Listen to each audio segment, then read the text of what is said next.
Hello everyone, মোৰ চেনেলৰ অন্য এটা ভিডিঅ'লৈ আপোনালোক সকলোকে স্বাগতম জনাইছো। আশা কৰো সকলোৰে চাই খবৰ নিশ্চয় বহুত বেছি ভাল, আমাৰো ভাল।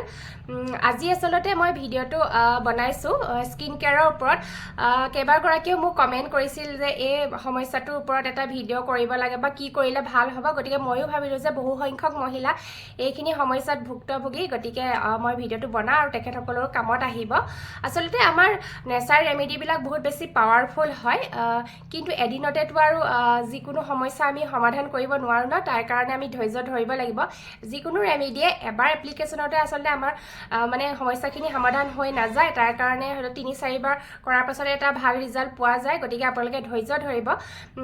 আজিও আপোনালোকলৈ তেনেকুৱাই খুব ভাল মানে পাৱাৰফুল এটা নেচাৰ ৰেমেডি লৈ আহিছো, যিটো সহায়ে আপোনালোকৰ যিকোনো ধৰণৰ পিম্পলছৰ দাগে হওক বা পিগমেন্টেশনৰ দাগে হওক বা হৰমনেল ইমবেলেন্সৰ কাৰণে হওক বা যিকোনো ধৰণৰ মুখৰ যদি দাগ পৰিছে বা মানে খুব স্কিনখন ৰদে পুৰাৰ কাৰণে হওক বা খুব মানে ব্ৰাইটনেছ কমি গৈছে, তেতিয়াহ'লে আজি এই নেচাৰ ৰেমেডিটোৰ সহায়ত আপোনালোকৰ সকলোখিনি সমস্যা এইখিনি দূৰ কৰিব পাৰিব। মাত্ৰ এটা আলুৰ সহায়েৰে তেনে আপোনালোকে এই গোটেই সমস্যাখিনি সমাধান কৰিব পাৰিব। হয়, আজি মানে যিটো মই আপোনালোকলৈ লৈ আহিছো ৰেমেডি, সেই ৰেমেডিটোত আলু ব্যৱহাৰ কৰি আমি কৰিব পাৰিম, যিটো সকলোৱে ঘৰতে উপলব্ধ। একেবাৰে মানে পইচাৰ খৰচৰ কথা নাই, সকলোৱে ঘৰতে আলুটো পোৱা যায়। গতিকে আলুৰ সহায়তে আমি কেনেদৰে মুখখন আমাৰ মানে মুখৰ এই সমস্যাসমূহ দূৰ কৰিব পাৰিম, তাৰে ওপৰত আজি ভিডিঅ'টো লৈ আহিছো। গতিকে বেছি কথা পাতি দীঘলীয়া নকৰো, কথা পাতিলেতো কথা ওলাই গৈয়ে থাকে।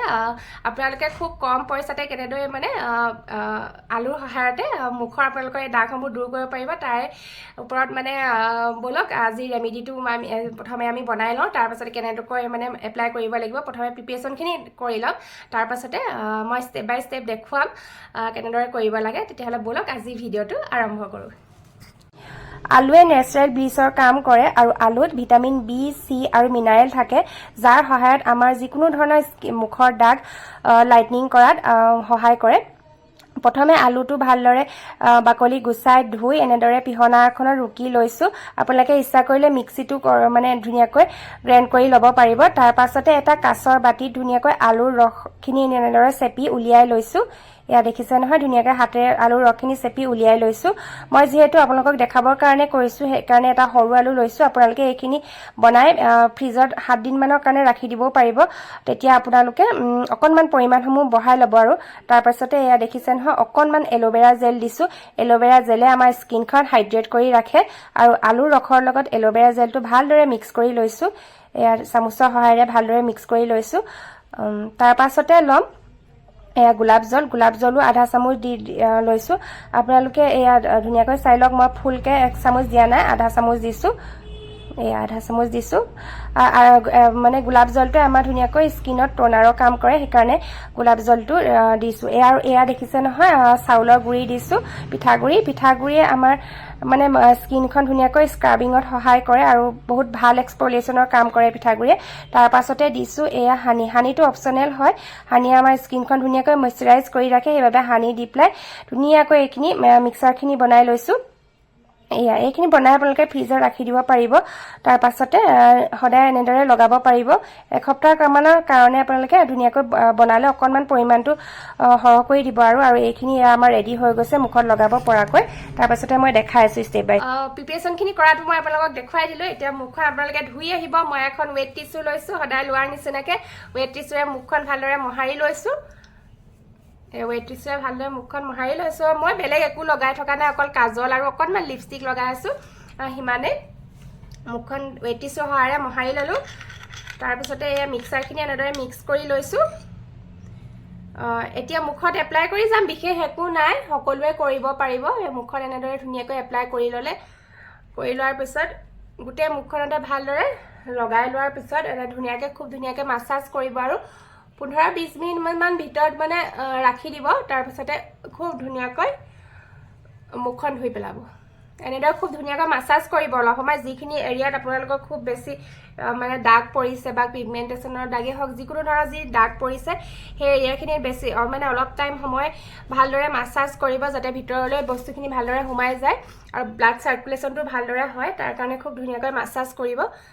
এয়া চাওকচোন, এনেদৰে গোটেই মুখখনতে মই লগাই লৈছোঁ চাওক ওচৰৰ পৰা দেখুৱাই দিছোঁ এয়া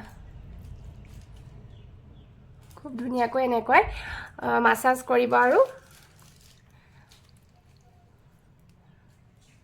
গোটেই এৰিয়াখিনিতে খুব ধুনীয়াকৈ মাছাজ কৰিব আপোনালোকে ডিঙিৰ মানে ডিঙিৰ এইবিলাকত লগাব বিচাৰিলেও লগাব পাৰিব ধুনীয়াকৈ তাৰপিছতে যিহেতু মই এতিয়া আপোনালোকক দেখাবৰ কাৰণে লগাই আছোঁ সেইবাবে লগোৱা নাই আপোনালোকে এনেদৰে লগাই পেলাই 15 মিনিটমান সময় ৰাখিব শুকুৱালৈকে তাৰপাছতে আৰু ধুনীয়াকৈ মুখখন ধুই দিব তেনেদৰে আপোনালোকে কৰিব লাগিব আপোনালোকে যদি খুব বেছি হৈ আছে তেতিয়াহ'লে আপোনালোকে এসপ্তাহ সদায় কৰিব এসপ্তাহ আপোনালোকে ৰেগুলাৰ কৰিলে 7 দিন খুব ধুনীয়াকৈ কৰিলে নহয় তাৰপাছতে বোলে আজি কৰিলোঁ নহয় কাইলৈ বন্ধ কৰি দিব তাৰপাছতে আকৌ পৰহি কৰিব তেনেদৰে কৰি কৰি যাব মানে এদিন এৰি এদিন কৰিব তাৰপাছতে লাহে লাহে লাহে লাহে এসপ্তাহ আকৌ ঠিক তেনেদৰে কৰিলে তাৰপাছতে আকৌ তাৰ নেক্সট সপ্তাহটোত আপোনালোকে এদিন কৰিলে দুদিন নকৰিলে তাৰপাছতে আকৌ কৰিলে তেনেদৰে কৰিব পাৰিব আৰু যিসকলে মানে অলপ অলপকৈ হৈছে তেতিয়াহ'লে তেওঁলোকে আজি লগালে মাজতে এদিন গেপ দিলে আকৌ এদিন তাৰপিছতে লগাব পাৰিব তেনেদৰে একেবাৰে যদি দাগ পৰাও নাই আপোনালোকৰ যদি অকণমান মুখত মানে ব্ৰাইটনেছ কমি গৈছে তেতিয়াহ'লে আপোনালোকে এদিন কৰি পেলাই এদিন এৰি আকৌ এদিন কৰিব তেনেদৰে কৰিলেও হ'ব তেতিয়াও বহুত ভাল ৰিজাল্ট পাব খালি অকণমান টাইম দিব লাগিব যিসকলৰ বহুত বেছি হৈ আছে তেওঁলোকে অকণমান টাইম দিব লাগিব তাৰপিছতে এইখিনি শুকুৱাৰ পাছত এতিয়া মই ভালদৰে ধুই ল'ম তাৰপিছতে আকৌ আপোনালোকক লগ পাই আছোঁ মই কেনেকৈ কৰিব লাগে তাকে দেখুৱালোঁ তাৰপিছত আকৌ আপোনালোকক লগ পাই আছোঁ মই মোহাৰি দিছোঁ ৱেট টিছুখনৰ সহায়েৰে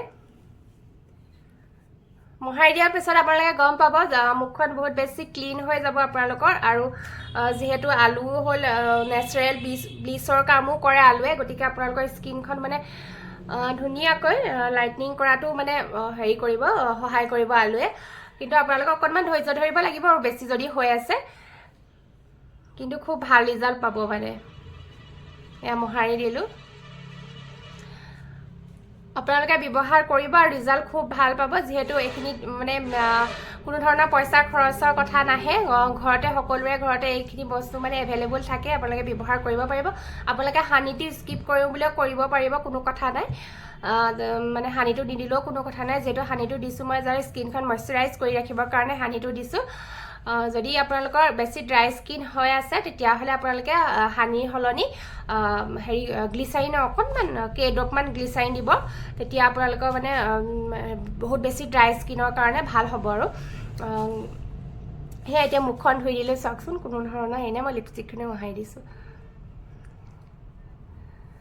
মানে লগোৱাৰ পাছত আপোনালোকে নিজে মানে চুই চালে গম পাব স্কিনখন কিমান সফ্ট ফিল হ'ব মানে আপোনালোকৰ লগোৱাৰ পাছত সকলোৱে মানে ফিল কৰিব আৰু যে এবাৰ লগাই মানে আপোনালোকে অকণমান মানে মুখখন কিমান ক্লিন হৈছে সেইটো গম পাব কিন্তু যে দাগবোৰ এদিনতে কিন্তু ভাল হৈ নাযায় সেইটো মই প্ৰথমতেও কৈছোঁ অকণমান ধৈৰ্য ধৰিব লাগিব তেতিয়া আপোনালোকৰ মানে লাহে লাহে লাহে লাহে ভাল হ'ব যিহেতু এইখিনি মানে হওঁতেতো পটককৈ মানে হোৱা নিচিনাকৈ হয় কিন্তু ভাল কৰিবলৈতো অকণমান টাইম লাগে গতিকে সেয়াই আজি ভিডিঅ'টো আপোনালোকৰ মানে বহু কেইবাজনেও কমেণ্টত কৈ আছিল যে দাগ হ'লে কি কৰিম গতিকে সেইবাবে মই আজি ভিডিঅ'টো বনালোঁ আৰু চাই আপোনালোকে কেনেকুৱা পালে জনাব আৰু এপ্লাই কৰিলে যদি মানে কৰিলে ৰিজাল্ট পালে সেয়াও আপোনালোকে মোক কমেণ্টত জনাবলৈ নাপাহৰিব গতিকে আজিৰ ভিডিঅ'টো এইখিনিতে সামৰণি পাৰোঁ বুলি ভাবিছোঁ গতিকে যিসকলে নতুনকৈ চাই আছে সেইসকলে প্লিজ মোৰ চেনেলটো ছাবস্ক্ৰাইব কৰি দিব লাইক কৰিব কমেণ্ট কৰিব আৰু নটিফিকেশ্যন আইকনটো অন কৰি থ'ব আকৌ তেতিয়াহে মোৰ আহিছোঁ বুলি তেতিয়া আপোনালোকে গম পাই থাকিব নহয় জানো গতিকে আজিলৈ আহোঁ বাই